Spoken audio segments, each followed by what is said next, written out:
각종 드라마와 영화, 기생충, BTS의 인기까지 세계를 휩쓸면서 한글과 한국어를 배우는 외국인들이 많이 늘어났어요.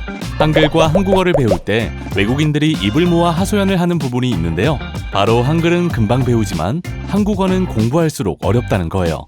명태처럼 이름이 많은 생물이나 물건에 따라 달라지는 세는 단위 등이 한국어를 배울 때 굉장히 헷갈리고 어렵다고 하는데요. 물건에 따라 달라지는 세는 단위는 우리도 굉장히 헷갈리는 부분이죠. 그래서 오늘 똑똑한 바다에서는 물건에 따라 달라지는 세는 단위, 그 중에서도 수산물을 세는 다양한 단위에 대해 알려드립니다. 두름, 손, 쾌, 태, 톳, 축 모두 수산물을 세는 단위인데요. 여러분은 각각 어떤 수산물을 세는 단위인지 알고 계시나요? 요즘은 마트나 시장에서 수산물을 살 때 소량씩 사는 사람들이 많아서 대부분 한 마리, 두 마리로 세거나 그람 등으로 무게를 다는 경우가 대부분이라 수산물을 세는 다양한 단위가 낯설게 느껴지는 분들도 있을 거예요.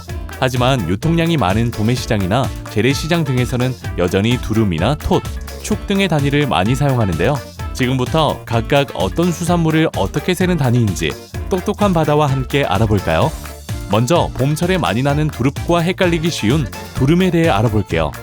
두름은 청어나 조기 등을 세는 단위인데요. 하필이면 생선 중에서 왜 청어나 조기 등을 두름이라고 셀까요? 예부터 청어나 조기 같은 생선들은 지프로 묶어 말리는 경우가 많은데요. 이때 지프로 한 줄에 10마리씩 두 줄로 엮은 것을 한 두름이라고 해요. 지프에 엮여있는 모습 때문에 생긴 속담도 있는데요. 한 줄에 줄줄이 묶여있는 청어를 보고 비웃두름 엮듯 한다 라는 속담이 바로 그 주인공이에요. 비웃은 청어를 뜻하는 말로 죄인들을 오랏줄에 묶어 줄줄이 감옥으로 끌고 갈 때의 모습이 지폐에 엮인 청어와 비슷하게 생겼다고 해서 만들어진 속담이에요.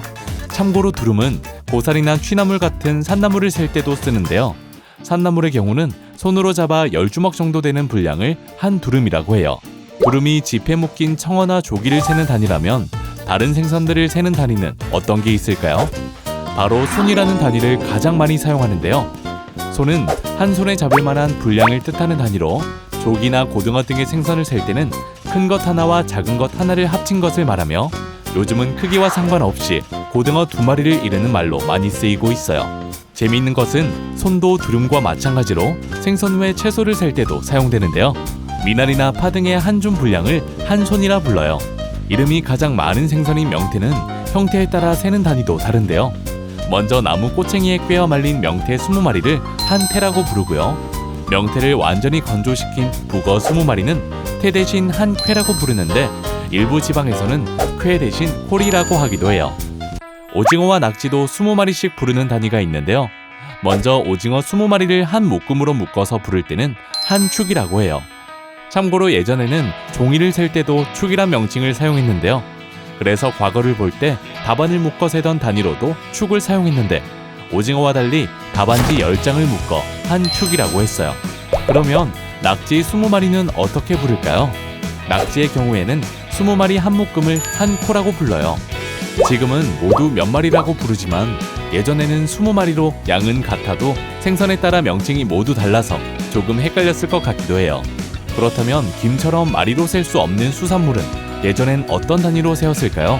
바로 톳이란 단위를 사용했는데요.